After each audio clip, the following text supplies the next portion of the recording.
Assalamualaikum warahmatullahi wabarakatuh. Alhamdulillahilladzi hadana li hadza wa ma kunna linahtadiya laula an hadanallah. Asyhadu an la ilaha illallah wahdahu la syarikalah wa asyhadu anna Muhammadan abduhu wa rasuluhu la nabiyya ba'dah. Allahumma shalli wa sallim wa barik ala Muhammad wa ala alihi wa sahabatihi wa man da'a bi da'watihi wahtada bi hadiyihi ila yaumiddin. Para Bapak, Ibu dan saudara-saudara sekalian, jamaah pengajian Masjid Namira yang saya hormati, khususnya jajaran pengurus yayasan dan pengurus takmir Masjid Namira yang hadir pada kesempatan ini. Alhamdulillah kita bersyukur kehadirat Allah Subhanahu wa taala, kita dipertemukan dalam sebuah kegiatan yang mudah-mudahan kegiatan ini menambah pencerahan kepada kita dalam rangka upaya kita untuk terus menggali ilmu agama yang tentu ini berusaha untuk kemudian kita laksanakan dalam kehidupan kita sehari-hari. Kita sekarang dihadapkan kepada sebuah situasi di mana muncul fenomena orang itu tidak lagi perlu memperhatikan agama, sehingga seringkali kegiatan-kegiatan keagamaan itu menjadi kegiatan yang tidak termasuk wajib untuk dilakukan. Kenapa? Karena mungkin menganggap bahwa hal-hal yang menyangkut masalah agama itu tidaklah mendatangkan sesuatu yang secara langsung bisa menguntungkan seseorang. Sehingga kalau kemudian kita konsisten, kalau kita komitmen, tiap ada agenda pengajian kita hadir, tiap ada agenda majelis ta'lim kita hadir, itu adalah sesuatu yang luar biasa yang kita harapkan mendapatkan ridho dan ampunan dari Allah Subhanahu wa taala. Sekali lagi, karena tidak semua orang mau melakukan apa yang kita lakukan sekarang. Karena apa yang kita lakukan sekarang ini secara profit material itu tidak ada. Ya, dan kemudian banyak orang yang menyangka apa yang kita lakukan ini adalah abstrak hasilnya, tidak jelas. Ya kan? Abstrak hasilnya itu tidak jelas karena tidak langsung memberikan keuntungan yang bersifat material. Tapi kenapa kemudian kita komitmen melakukannya? Karena kita memiliki sisi lain yang itu jauh lebih penting daripada yang material itu, bahwa kita ingin mengisi relung-relung rohani kita ini dengan berbagai macam informasi-informasi kebaikan yang karenanya kita termasuk orang-orang yang tetap melaksanakan agama ini dengan baik.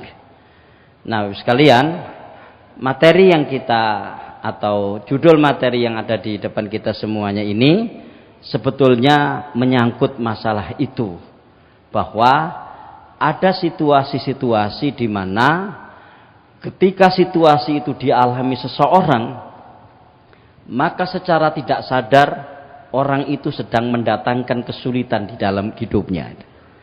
Jadi ketika dia melakukan sesuatu, ya, dia tidak sadar bahwa sesuatu itu akan mendatangkan kesulitan bagi dirinya. Tentunya kita ini ingin mengambil di dalam perspektif keagamaan yang terkait dengan jiwa kita. Kita awali dengan sebuah hadis yang diriwayatkan oleh Imam Al-Baihaqi, ya, di mana hadis ini dari seorang sahabat yang bernama Anas bin Malik. Dan semua kita tahu Anas bin Malik ini termasuk kategori sahabat yang banyak meriwayatkan hadis. Jadi ada the big five, 5 besar sahabat yang paling banyak meriwayatkan hadis, dan dari 5 besar itu ada nama Anas bin Malik yang berada di posisi keempat. Yang pertama adalah Abu Hurairah, yang kedua adalah Abdullah bin Umar, yang ketiga adalah Aisyah, yang keempat adalah Anas bin Malik, dan kemudian yang kelima adalah Abdullah bin Abbas. 5 orang sahabat yang paling banyak meriwayatkan hadis. Saya langsung baca di sini. An Anas bin Malik radhiyallahu anhu qala, dari Anas bin Malik radhiyallahu an berkata, qala Rasulullah sallallahu alaihi wasallam li Fatimah. Rasulullah sallallahu alaihi wasallam bersabda kepada Fatimah. Dan semua kita tahu Fatimah ini adalah satu dari 4 putri Rasulullah sallallahu alaihi wasallam yang lahir dari rahim Khadijah. Jadi Rasulullah itu memiliki 4 orang putri, yaitu Zainab, Ruqayyah, Ummu Kulthum, dan yang terakhir adalah Fatimah.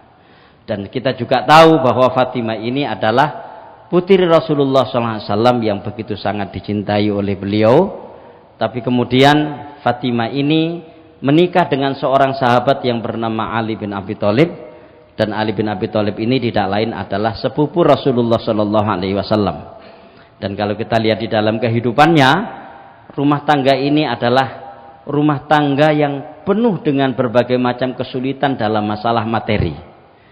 Jadi dalam masalah materi itu, sehingga mungkin akan sulit kita dengarkan dengan telinga kita bagaimana ada putri seorang nabi menjadi buruh nutu gandum, dan dia adalah Fatimah, saking mengalami kesulitan materi waktu itu. Tapi demikianlah bahwa ternyata kekayaan mereka berdua ini tidak terletak di dalam materi kehidupan, tapi terletak di dalam jiwa yang begitu sangat bahagia di hadapan Allah Subhanahu wa taala.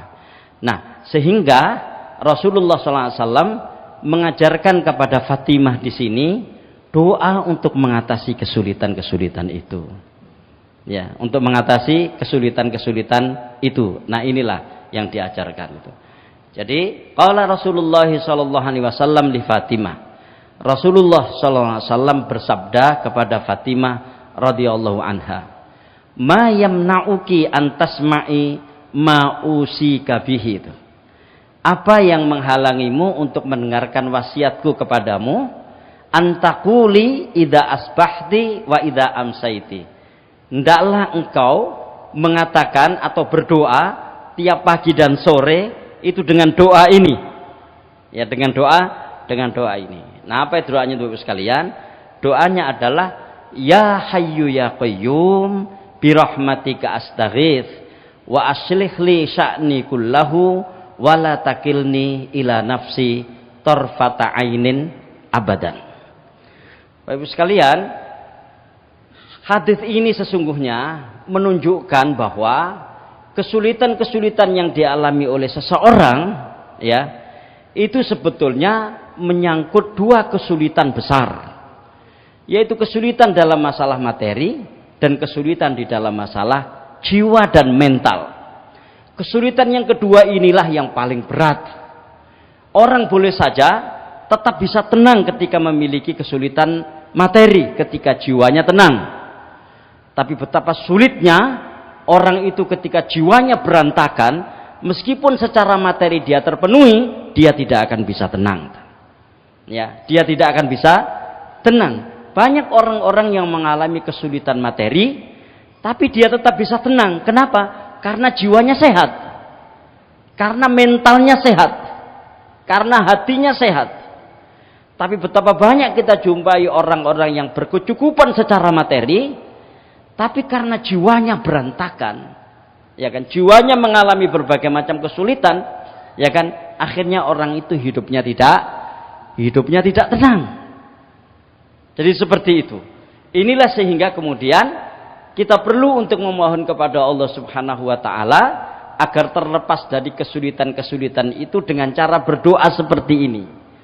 Dan ini adalah doa yang diajarkan Rasulullah kepada putrinya yang bernama Fatimah, dan diperintahkan kepada Fatimah agar membaca doa ini tiap pagi dan sore. Ya hayyu ya qayyum bi rahmatika astaghits wa aslih li sya'ni kullahu wa la takilni ila nafsi tarfata ainin abadan. Wahai Rabb, ya, atau ya Allah yang maha hidup, ya, wahai Rabb atau ya Allah yang maha berdiri sendiri, ya, dengan rahmatmu aku memohon pertolongan. Perbaikilah semua urusanku dan jangan engkau serahkan urusan diriku kepadaku selamanya meski hanya sekejap pun. Jadi ya Allah ya Tuhanku, zat yang maha hidup, zat yang maha berdiri sendiri, dengan rahmat-Mu aku memohon pertolongan. Ya. Wa aslih li sya'ni kullahu. Perbaikilah semua urusanku.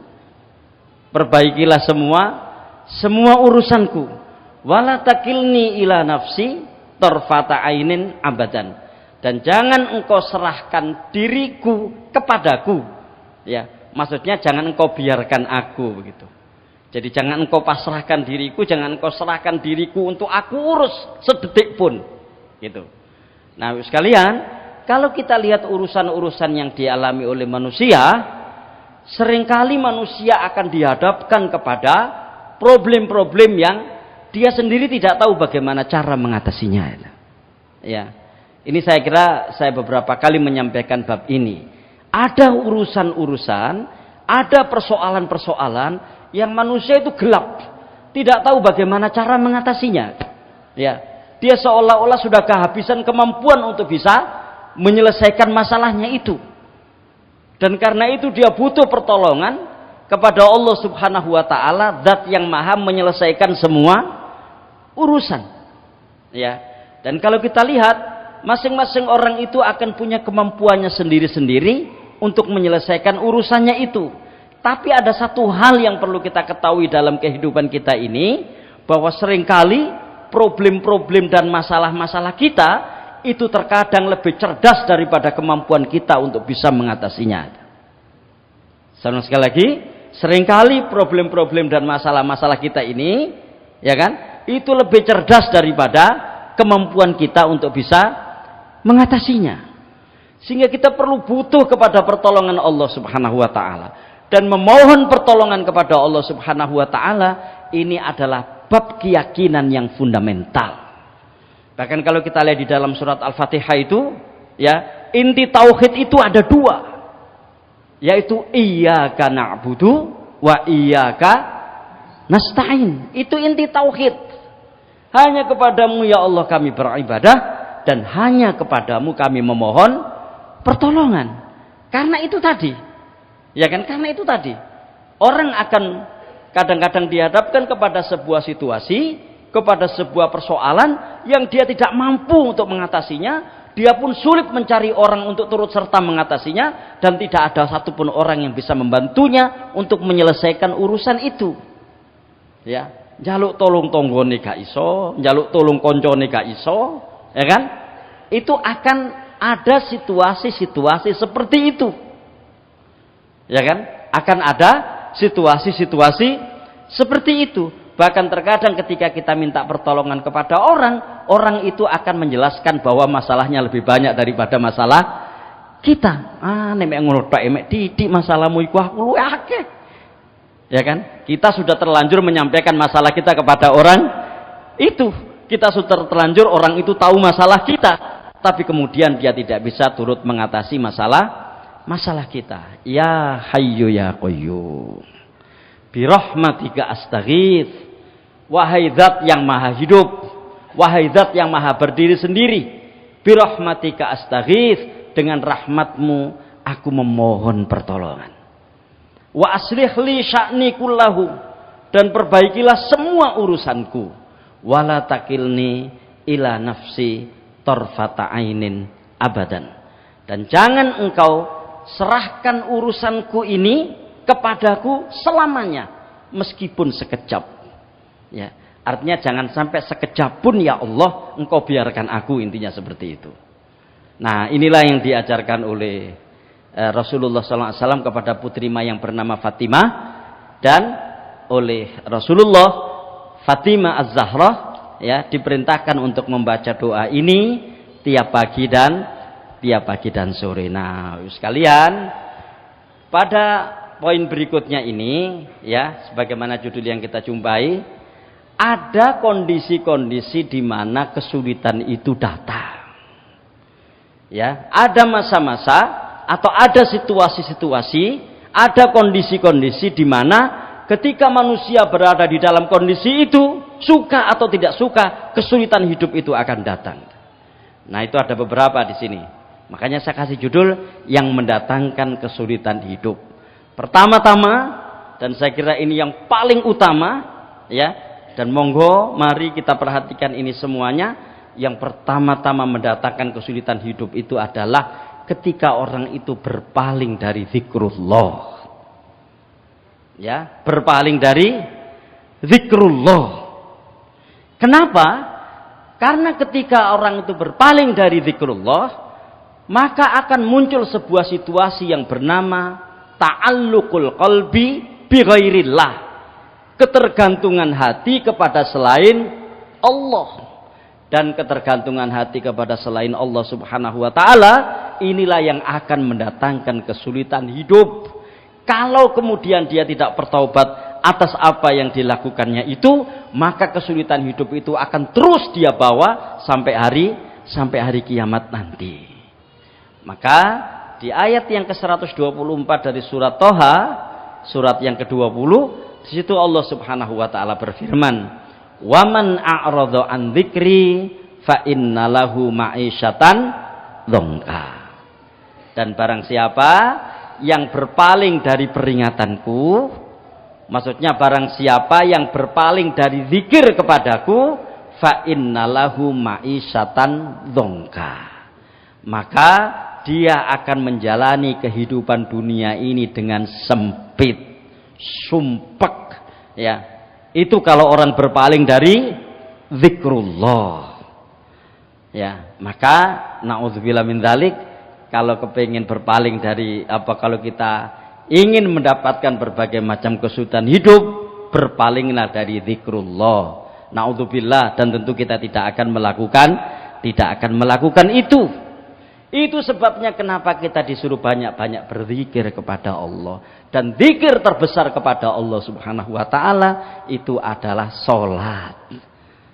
Makanya di ayat yang ke-45 dari surat Al-Ankabut surat yang ke-29 itu Allah Subhanahu wa taala berfirman, "Utlu ma ukhiya ilaika minal kitab wa aqimis shalah innas sholata tanha 'anil fahsya'i wal munkar wala dzikrullahi akbar."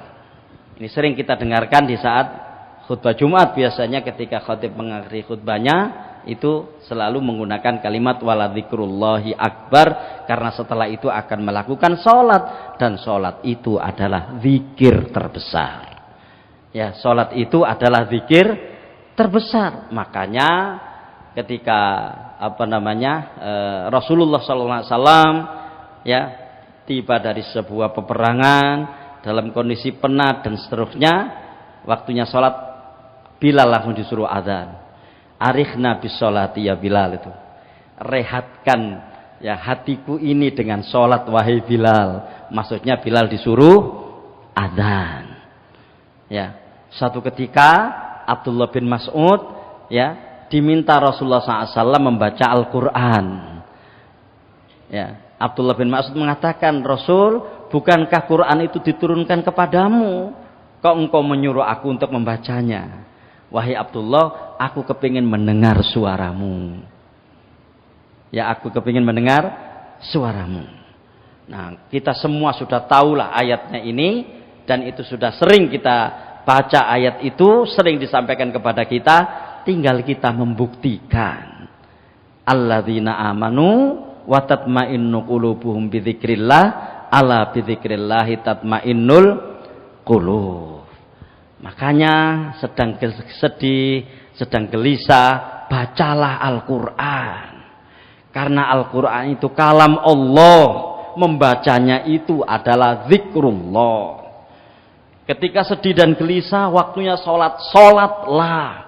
Karena sholat itu zikrullah. Ya, karena sholat itu zikrullah. Dan begitu seterusnya sekalian. Nah, di sini barang siapa yang berpaling dari peringatanku, barang siapa yang berpaling dari zikir kepadaku, kata Allah, fa innalahu ma'isyatan dzonka, maka dia akan mengalami kehidupan yang sempit. Ya. Wa nahsyuruhu yaumal qiyamati a'ma, dan kami, kata Allah, akan mengumpulkannya pada hari kiamat dalam keadaan buta. Ya, dalam keadaan buta. Makanya di ayat berikutnya kan, qala rabbi lima hasyartani a'ma wa qad kuntu basira. Ya, wahai Tuhanku, kenapa engkau bangkitkan aku, kenapa engkau kumpulkan aku dalam keadaan buta, sementara dulu aku melihat.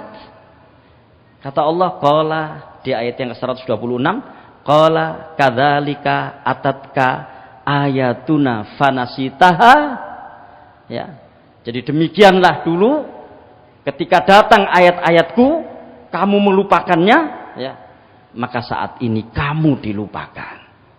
Fakadzalikal yauma tunsa. Itu di akhirat nanti. Makanya saya katakan begitu orang itu berpaling dari zikrullah, kesulitan hidupnya itu bukan hanya di dunia. Tapi kesulitan hidupnya itu akan dia alami sampai di akhirat nanti ketika dia tidak bertaubat.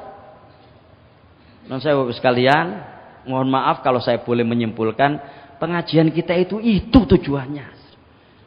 Ya, sudah nggak tinggi-tinggi, itu tujuannya. Bagaimana kita tetap berada di dalam orbit zikrullah. Kenapa kita pengajian? Kita ingin zikrullah. Kenapa kita pengajian? Kita ingin terus dapat penyemangatan dan motivasi untuk beribadah kepada Allah, yang itu merupakan zikrullah, dan itu adalah kunci kemudahan hidup seorang mukmin. Itu tujuan kita pengajian sebetulnya. Kalau saya kepingin menyimpulkan secara ringkas. Coba apa yang kita inginkan dari pengajian kita ini? Ya kan? Kita ingin pengajian ini supaya kita tetap berada di dalam orbit zikrullah. Ya, dan zikrullah itu banyak sekali. Salat zikrullah, zakat zikrullah, saum zikrullah. Dan ada kalimat-kalimat thayyibah yang Allah Subhanahu wa ta'ala memerintahkannya lewat Rasulullah SAW untuk kita baca, yang itu merupakan zikrullah. Agar apa?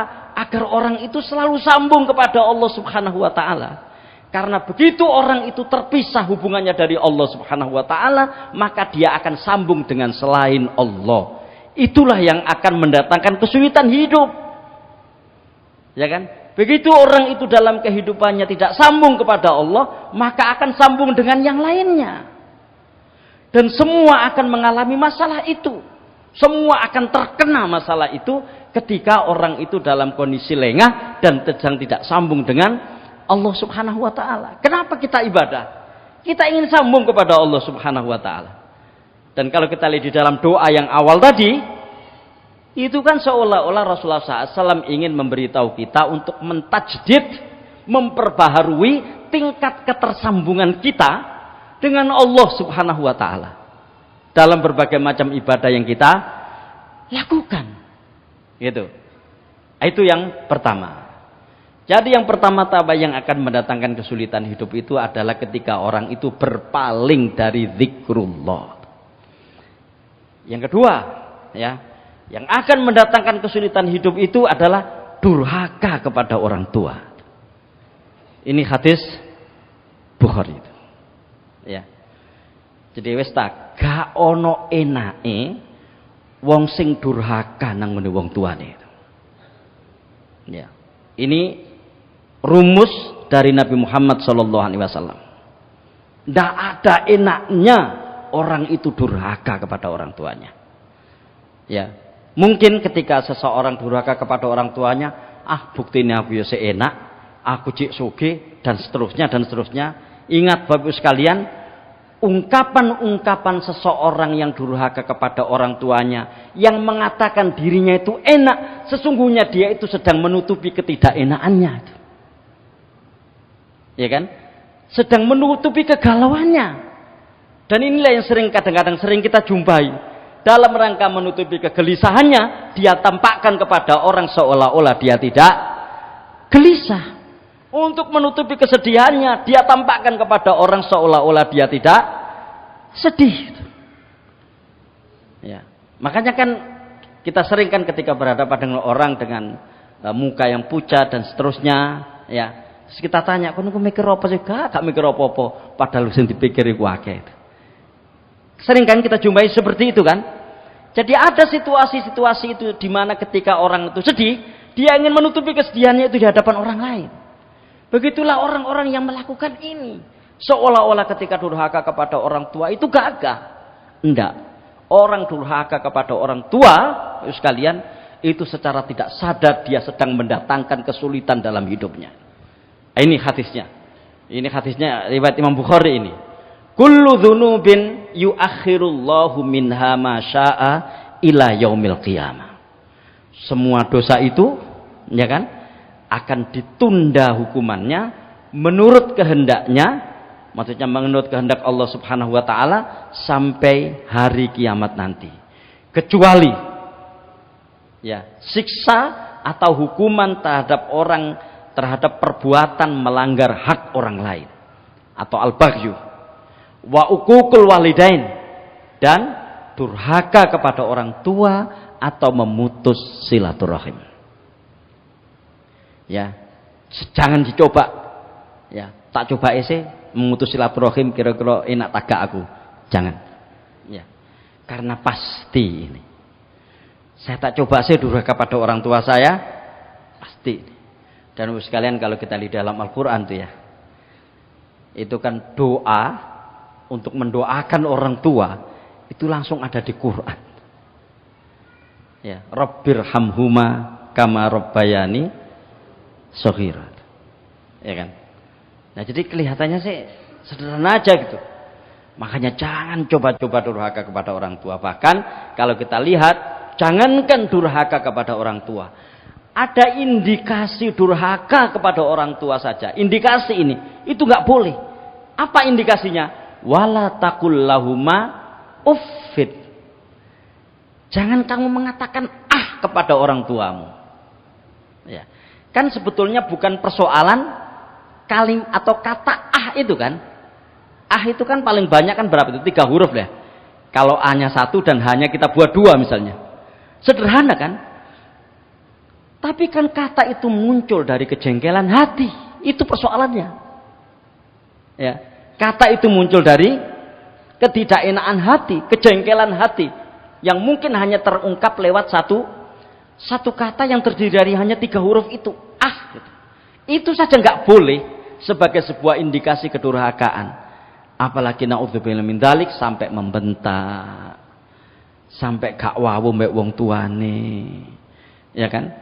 Sampai naudzubillah memukul orang tuanya. Ya.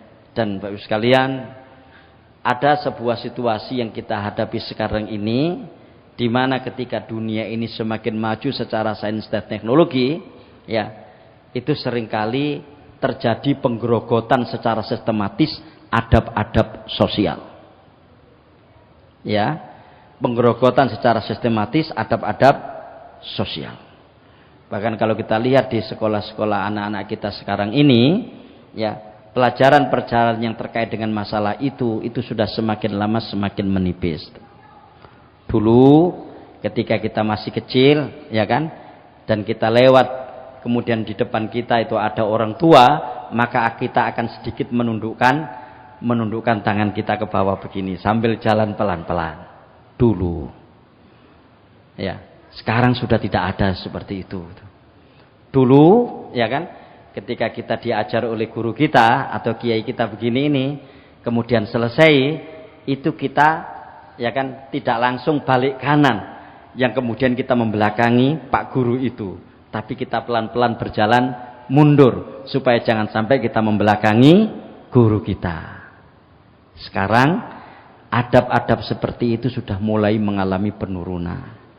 Di samping pada saat yang sama, persepsi orang tua, ya sebagian orang tua, bukan semuanya, ya kan, terhadap pendidikan itu juga demikian. Karena anaknya ini dipuja habis-habisan, tidak pernah diapa-apain, begitu dipukul oleh gurunya dilaporkan kepada polisi. Sekarang lagi rame ini kan di Sumbawa kalau tidak salah ya. Jadi ada namanya Pak Guru Akbar, ya, sampai kemarin tuh demo, guru-guru se-Sumbawa itu demo ke pengadilan gitu, karena dia Pak Akbar ini kebetulan ada sekelompok anak begitu tidak sholat, atau waktunya sholat tidak ke masjid, ya tidak ke pas sholat, bagus betulnya, dinasihati nggak mau, terus agak dipukul gitu, plek sholato gitu. Nah dia lapor kepada bapaknya bahwa dia dipukul gurunya, dan akhirnya Pak Guru ini dilaporkan ke polisi, ya, dan dituntut membayar denda 50 juta. Bayangkan tuh. Dulu nggak ada begitu. Ya, kita di pesantren misalnya di dikongkon ngangkat papan tulis, ya, bersama 2 orang teman kita, 1 jam pelajaran 45 menit, ya biasa aja begitu. Kalau kita pulang kemudian lapor pada ibu kita atau bapak kita yang akan marah kepada kita. Gak mungkin nih kapan ya bener terus guru menghukum kon, berarti kon salah. Dulu, sekarang tidak. Sekarang begitu lapor kepada orang tuanya langsung dengan begitu gagah mengatakan, "Endi gurumu? Tuturno bapak." Gitu. Ya kan? Dan ini yang terjadi sekarang. Makanya ketika dunia kita ini semakin maju secara sains dan teknologi, adab-adab dan peranata sosial itu mengalami penurunan. Padahal Bapak sekalian, kalau kita lihat di dalam hadis ini, ya kan, orang durhaka kepada orang tua itu berproses. Tidak kemudian terjadi begitu saja gitu. Bahwa orang itu akan memukul orang tuanya, bahwa dia itu akan nyadui wong tuane, enggak. Ya kan? Ada proses. Ya. Istilahnya itu ada fase-fase kapan sampai dia durhaka. Nah, sebetulnya di proses menuju kedurhakaan itu kan bisa diantisipasi dengan berbagai macam pelajaran dan nasihat. Tapi itu sudah tidak ada. Ya, itu sudah tidak ada. Apalagi na'udzubillah min dzalik, ya, betapa banyak anak-anak itu yang dia lebih dekat kepada apa yang dia dengar dan apa yang dia baca dan apa yang dia lihat di YouTube daripada apa yang dia dengar dari orang tuanya. Nah, itu masalahnya. Atau bahkan yang lebih konyol lagi, justru orang tuanya yang menyuruh anaknya begitu. Karena orang tuanya kurang punya waktu. Dicekeli HP senang. Mak sibuk. Bebas itu anak. Melihat apa saja yang bisa. Sehingga orang pada kagum. Hebat ya ibu. Arek umur 30 tahun bisa nyetel YouTube gitu ya. Kan banyak, wah hebat. Itu tidak hebat. Ya, itu tidak hebat. Itu bentuk ketidakberdayaan kita yang tidak mampu membangun komunikasi yang baik kepada anak-anak kita sejak dini. Itu masalahnya. Ya. Jadi ketidakmampuan kita untuk ya, membangun komunikasi sejak dini yang baik dengan anak-anak kita. Nah, ibu sekalian, saya punya anak, bapak dan ibu sekalian juga punya anak. Coba kita renungkan bareng-bareng masalah ini. Betapa ketika anak-anak kita itu na'udzubillah min dzalik kok tidak bisa kita kendalikan, karena memang dari awal kita tidak ingin mengendalikan mereka kok. Ya kan? Karena dari awal kita melepas mereka. Sehingga kemudian ketika kita sudah sekolahkan dia di sebuah sekolahan yang kita anggap sekolahan itu mahal, yang kita anggap sekolahan itu bagus, sudah lepas tanggung jawab orang tua. Kan ada pikiran seperti itu di kalangan sebagian orang tua. Dan tentu mudah-mudahan tidak termasuk kita yang memiliki pikiran seperti itu. Artinya kadang-kadang kedurhakaan itu dipicu, ya, salah satunya oleh sikap orang tua yang salah kepada anaknya.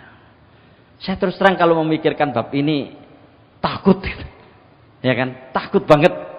Kenapa? Karena ya ternyata durhaka kepada orang tua itu mendatangkan kesulitan hidup, ya, mendatangkan kesulitan hidup. Yang kedua, yang ketiga, makan harta riba. Ya, mungkin kalau saya menggunakan bahasa yang agak sedikit vulgar, gak ono enake wong sing mangan donya riba itu. Ndak ada enaknya. Ndak ada enaknya. Dan saya kira kita sudah semua tahu itu. Makanya hati-hati betul kita masalah itu. Tentu ini peringatan buat saya dan kita semuanya itu. Hati-hati betul dalam masalah ini. Ya. Ini hadis Rasulullah SAW yang diriwayatkan oleh Imam Ibnu Majah. Ma ahadun aktsara min riba illa kana akibatu amrihi ila qillah. Tidak seorang pun yang memperbanyak harta kekayaan dari hasil riba melainkan di akhir akan berakibat kepada kebangkrutan dan melarat. Ya. Di surat apa itu? Al-Baqarah ya. Alladzina ya'kuluna riba la yaqumuna illa kama yaqumul ladzi yatakhabbatuhu syaitanu minal mas. Jadi orang-orang yang memakan harta riba itu tidak bisa tegak berdiri kecuali berdirinya itu sempoyongan. Seperti orang yang sedang kesurupan. Ya. Nah, hadirin sekalian, ini. Kenapa? Karena memang riba itu seolah-olah di awal itu sesuatu yang sangat menggiurkan, enak. Orang bisa cepat mendapatkan hasil dalam waktu yang singkat seolah-olah itu. Nah, di sini itu. Makanya ini peringatan buat saya dan kita semuanya. Mari kita berusaha sekuat tenaga menjauhi bab riba ini. Karena ini yang nanti akan mendatangkan kesulitan hidup kita semua. Ya. Harta yang tidak dizakati itu. Ya, jadi harta yang tidak dizakati itu ya mungkin ada di antara kita karena Allah memberikan keleluasaan harta, ya. Kita harus keluarkan zakatnya. Kapan? Ketika zakat itu atau ketika harta itu sudah sampai nisab dan sudah sampai 1 tahun. Apakah itu berupa zakat perhiasan, zakat tabungan, ya kan, yang dikuruskan perhiasan, atau zakat binatang ternak, apakah itu onta, sapi atau kambing, ya kan? Apakah itu zakat pertanian? Apakah pertaniannya itu yang menggunakan irigasi atau yang tidak? Atau zakat itu zakat rikas misalnya, ya kan? Ketika sudah sampai monggo, jangan ditunda-tunda mengeluarkan zakat. Dan Allah Subhanahu wa taala jangan diakali. Ya, jangan diakali. Gimana caranya ngakali, Ustaz? Caranya jadi kayak perhiasan itu kan kepemilikan. Ya, ini misalnya emas ini punya saya. Nah, berarti kan zakatnya itu kapan? Ketika sudah sampai nisab di angka kurang lebih 85 gram, ya kan? Atau kemudian sudah sampai 1 tahun. Sebelum 1 tahun, ini di atas namakan anaknya. Ya, akhirnya kan dia tidak mengeluarkan. Oh, mesti pe anakku. Kan sudah bukan kepemilikan saya lagi. Dan seterusnya. Sekalian, kita lihat di sini ini. Terutama ini terkait dengan kesulitan hidup di akhirat nanti. Man atahullahu malan falam yu'addi zakatahu. Barang siapa yang diberi Allah Subhanahu wa taala harta dan dia belum menunaikan zakatnya, padahal sudah sampai nisab dan sudah sampai haul, muthilalahu maluhu syuja'an aqra. Maka ya, pada hari kiamat nanti harta itu akan berubah menjadi ular yang berkepala putih. Lahu zabibatani yutawwaquhu yaumal qiyamah. Jadi ini menjadi ular serta memiliki 2 titik hitam di atas matanya dan atau 2 taring. Ya'khudhu bilis zimataihi yakni bisidqihi, maksudnya dia punya taring itu. Kemudian ular ini mengatakan, ana maluka, aku ini hartamu, ana kanzuka, ya, aku ini simpananmu. Summa tala hadhil ayat. Kemudian Allah Subhanahu Rasulullah SAW membaca ayat ini. Ini ayatnya. Wala yahsabannal ladzina yabkhaluna bima atahumullahu min fadlih. Dan jangan sekali-kali orang-orang yang kikir dengan apa yang diberikan oleh Allah kepada mereka dari karunia-Nya, huwa khairal lahum, mereka mengira bahwa itu baik buat mereka. Artinya jangan sekali-kali orang-orang itu menyangka bahwa kikir itu baik buat mereka, gitu maksudnya. Bal huwa syarrul lakum. Bahkan itu lebih jelek buat mereka. Nah, ini sekalian, sayutawwaku nama bakhilu bihi yaumal qiyamah. Ya. Maka ya, apa yang ia kikirkan itu, jadi apa yang dia kikir dengan sesuatu itu itu akan dikalungkan di lehernya pada hari kiamat nanti. Artinya jangan sekali-kali kita merasa enak harta kita tidak berkurang karena tidak kita keluarkan zakatnya. Karena itu akan mendatangkan kesulitan hidup kita itu. Nah, sekalian, ya mungkin ini peringatan buat kita semuanya, termasuk pada saya sendiri. Mungkin ada harta kita, apakah itu perhiasan atau apa yang sudah sampai nisab dan sudah sampai 1 tahun, segera keluarkan zakatnya. Ya, segera keluarkan zakatnya. Kalau tidak, itu akan mendatangkan kesulitan hidup buat kita. Ya. Nah, ini yang berikutnya, kebiasaan menggunjing orang. Ya, kebiasaan menggunjing orang. Bapak sekalian, ada kenikmatan tersendiri ketika orang itu bisa menggunjing orang lain.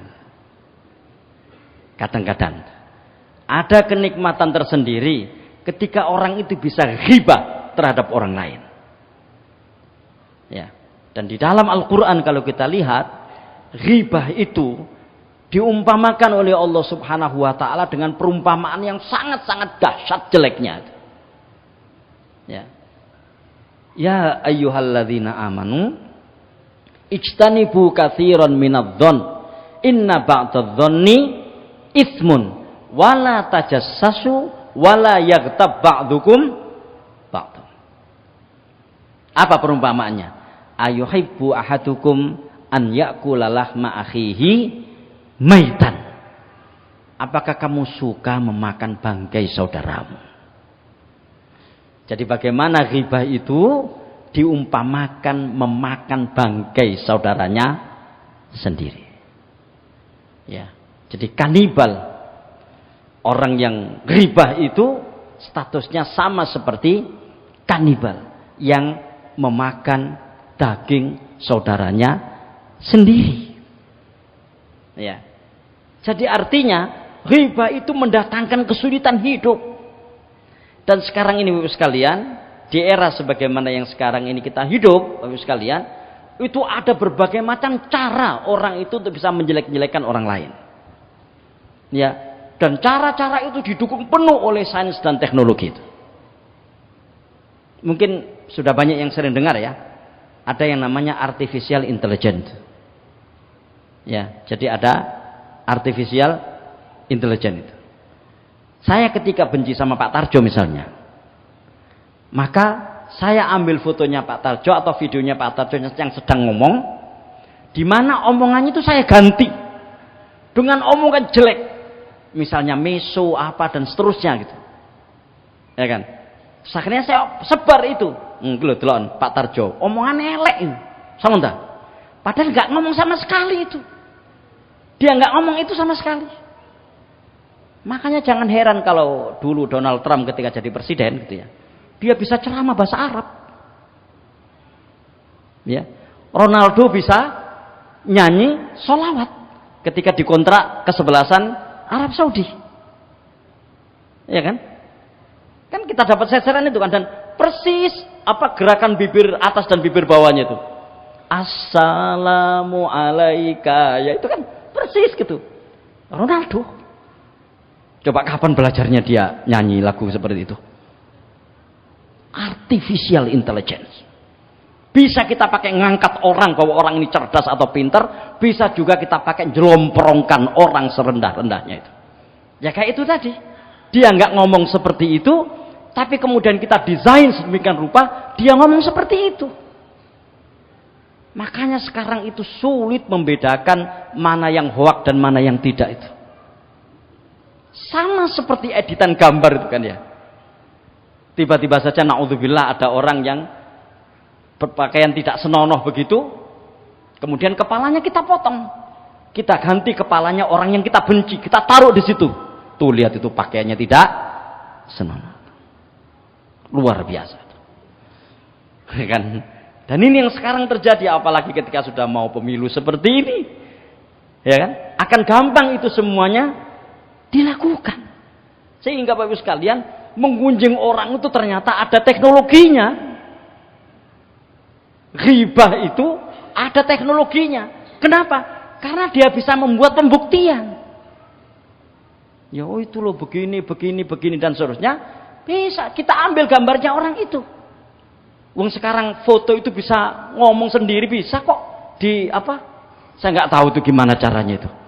Ya, yang tiba-tiba saja mulut dan bibirnya ini bergerak-gerak, padahal itu hanya foto biasa.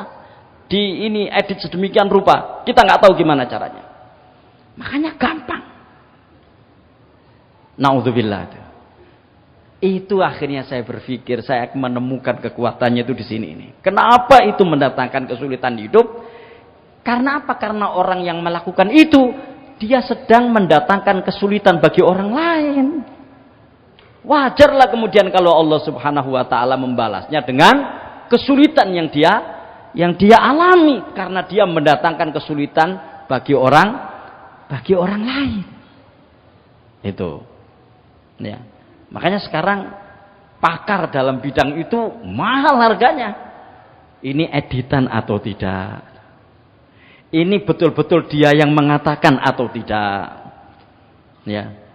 Saya kira itu nanti akan lebih laris daripada kuliah di Fakultas Hukum ya. Ya. Ya persoalan ini. Makanya di sini Rasulullah SAW dalam sebuah hadis yang diriwayatkan Imam Abu Dawud saat beliau dimi'rajkan oleh Allah Subhanahu wa taala, "Lamma urija bi marartu biqaumin lahum adfarun min nuhasin."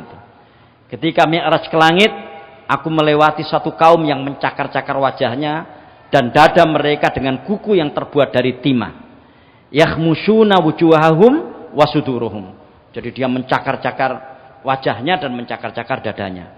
Fakultu, maka aku bertanya, man haula ya Jibril? Siapa mereka itu wahai Jibril? Qala haula illadzina ya'kuluna luhuman nas. Mereka itu adalah orang-orang yang memakan daging manusia. Ya, memakan bangkai saudaranya tadi itu. Wa yaqauna fi a'radhihim, dan menggunjing kehormatan mereka. Nah, sekalian, ada satu kondisi secara psikologis ini yang perlu kita cermati bersama itu ya. Begitu kita benci kepada seseorang, sebaik apapun orang itu, ya kan? Itu akan hilang semua kebaikannya. Meskipun apakah kemudian kebaikannya tidak ada? Ada semuanya. Kebaikannya tidak hilang sama sekali, tapi kita yang menghilangkan kebaikannya dan kemudian yang ada hanyalah kejelekannya. Kenapa? Kita benci dia.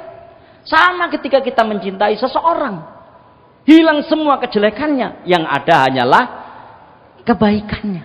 Itu sebabnya kenapa kita disuruh adil pada orang dalam semua situasi. Apakah di saat suka ataukah di saat tidak suka. Sampai ada ayat yang berbunyi, wala yajrimannakum syana'anu qaumin ala alla ta'dilu. Ya kan? Jangan sekali-kali kebencianmu kepada satu kaum menyebabkan kamu tidak adil kepada kaum itu. Dan kadang-kadang kan ada saja. Ya kan? Sudah ditunjukkan, gak prosoku wong ku apik. Iya apik, tapi dikai tapi, kenapa? Dia benci pada orang itu. Ya kan? Istilahnya jangan sampai orang yang dia benci itu dianggap baik oleh orang lain. Sehingga dia perlu berargumentasi dengan kebohongan dan kedustaan supaya orang lain yakin bahwa orang yang dia benci itu orang yang jelek. Inilah yang terjadi di kita sekarang. Ya kan? Memang tidak langsung menjelek-jelekan orang, enggak. Tapi kita menghalang-halangi orang untuk menganggap baik seseorang karena kita sudah terlanjur membenci orang itu, sehingga kita kondisikan orang lain untuk juga menganggap jelek orang yang kita benci itu. Nun sewu sekalian, ya mungkin ini terlalu vulgar kelihatannya, tetapi fenomena ini terjadi di kita sekarang ini. Ya, fenomena ini terjadi di kita sekarang, dan timbal baliknya seperti itu juga gitu. Makanya kata Ali bin Abi Thalib, ahbib habibaka haunan ma asa an yakuna baghidaka yauman ma. Cintailah orang yang kau cintai itu sekedarnya. Karena biasa saja suatu ketika kau akan membenci orang itu. Wa abghid baghidaka haunan ma asa an yakuna habibaka yauman ma. Dan bencilah orang yang kamu benci itu sekedarnya. Jangan terlalu. Suatu saat bisa saja engkau akan mencintai orang itu. Dan ini yang terjadi sekarang. Biyen sak durunge lo aku, wah kita benci habis-habisan kan. Kita cari berbagai macam kejelekannya. Begitu ikut kita, ya kan? Kita ganti kejelekannya itu dengan kebaikannya. Kan begitu rata-rata orang sekarang ini. Dan mungkin juga termasuk kita. Padahal Ibu sekalian, kebiasaan menggunjing orang, mencari-cari kelemahan orang, mencari-cari kejelekan orang. Soalnya nggak ada orang yang sempurna semuanya itu baik. Nggak ada. Justru yang kita lakukan sekarang adalah bagaimana Allah Subhanahu wa taala itu menutup aurat kita. Ya kan? Menutup aib kita. Makanya ada doa yang diajarkan Rasulullah itu kan, Allahumma astur aurati wa amin rawati itu. Ya Allah, tutuplah auratku wa amin rawati, dan amankanlah aku dari berbagai macam rasa takut. Ya. Nah, di sini. Itu ya. Jadi ini peringatan buat kita semuanya, karena ini kebiasaan ini juga sering dilakukan banyak orang. Mungkin naudzubillah min dzalik juga termasuk kita. Ya. Menyakiti tetangga. Ini juga mendatangkan kesulitan hidup. Ya. Ini sampai diulang 3 kali oleh Rasulullah SAW. Dan hadis ini Bukhari Muslim. Ya. Wallahi la yu'min, demi Allah tidak beriman. Wallahi la yu'min, demi Allah tidak beriman. Wallahi la yu'min, demi Allah tidak beriman. Qila man ya Rasulullah, sinten niku Rasulullah? Kok jenengan sampai ping 3 nih? Ya, sampai 3 kali engkau mengatakan demi Allah tidak beriman, demi Allah tidak beriman, demi Allah tidak beriman. Qala, Rasulullah bersabda, alladzi la ya'manu jaruhu bawa'iqahu, yaitu orang yang tetangganya merasa tidak aman dari kejahatannya. Itu dikatakan tidak beriman sampai 3 kali. Ya. Makanya sekalian, ya kan, kalau sampai terjadi naudzubillah ya di masyarakat kita ada orang meninggal, sapa sing mati? Iku lho, alhamdulillah mati. Lapo ya Allah, itu ngerusui kampung. Jadi bukan innalillahi wa inna ilaihi rajiun. Kalau sampai itu terjadi, naudzubillah summa naudzubillah, itu wallahi la yu'min, wallahi la yu'min, wallahi la yu'min. Demi Allah dia tidak beriman, demi Allah dia tidak beriman, demi Allah dia tidak beriman. Jadi orang itu merasa selalu tidak aman dengan adanya orang itu intinya begitu. Padahal kita sebagai seorang mukmin, kehadiran kita itu kan bagaimana bisa mendatangkan kebaikan dan kenyamanan bagi orang-orang yang ada di sekitar kita. Ya. Nah, Bapak sekalian, nun sewu, ibu-ibu ya. Ini ya enggak tahu apa ini cerita yang ada di sinetron ya. Jadi ada seorang pedagang itu yang betul-betul berusaha jangan sampai pembeli itu membeli ke dia gitu. Ya. Sehingga meskipun barang itu ada, dia mengatakan tidak ada. Kenapa? Ya Allah Pak, nek ngenyang iku cerewete luar biasa. Mestinya sudah ada 3 orang yang membeli, gara-gara ada dia, 3 orang itu gak jadi membeli karena menunggu ya sang pembeli yang cerewet ini. Masa segitu ini itu dan seterusnya. Ya, makanya kata Rasulullah kan orang yang baik itu adalah orang yang mudah ketika melakukan jual beli. Ya, kan begitu. Orang yang mudah ketika melakukan jual beli, apakah ketika dia menjual, apakah ketika dia membeli. Itu. Nah, wallahi la yu'min, wallahi la yu'min, wallahi la yu'min. Qila man ya Rasulullah, sinten niku Rasul? Alladzi la ya'manu jaruhu bawa'iqahu. Cuma kadang-kadang Bapak sekalian, ketika muncul seorang seperti ini, itu merasa dia itu bangga, ya, dianggap ngerusui ku bangga, dianggap melakukan hal-hal yang tidak baik di tengah-tengah masyarakat itu bangga. Jadi begitu seterusnya. Nah, hati-hati ini. Ya, karena kita ini pasti akan hidup bertetangga. Itu ya. Oh, sudah habis. Bapak sekalian, di akhir pertemuan ini ya, mari kita panjatkan doa ya. Salah satu putra Pak Haji Hilmi Reza atau Pak Haji Joni sekarang sedang sakit ya dan agak kritis, namanya Mas Robert ya. Mari kita berdoa untuk beliau, mudah-mudahan Allah Subhanahu wa taala menyembuhkannya, atau mudah-mudahan Allah Subhanahu wa taala memberikan keputusan terbaiknya ya. A'udzubillahi minasyaitonirrajim. Bismillahirrahmanirrahim. Alhamdulillahirabbil alamin. Hamdan yuwafi ni'amahu wa yukafi'u mazidah. Ya Rabbana lakal hamdu kama yanbaghi li jalali wajhikal karimi wa 'azimi sultanik. Allahumma inna nas'aluka bi anna nashhadu annaka antallah la ilaha illa ant al-ahadus samadul ladzi lam yalid wa lam yulad wa lam yakul lahu kufuwan ahad. La ilaha illa anta subhanaka inna kunna minadh dhalimin. Allahumma salli wa sallim wa barik ala Muhammad wa ala alihi wa sahabatihi ajma'in walhamdulillahi rabbil alamin. Allahumma rabban nas adhibil ba's. Allahumma shfi anta syafi la shifaa illa shifauka shifaan la yughadiru saqaman. Astaghfirullahal azim rabbil arsyil azim an yashfiyahu. Astaghfirullahal azim rabbil arsyil azim an yashfiyahu. Astaghfirullahal azim rabbil arsyil azim an yashfiyahu.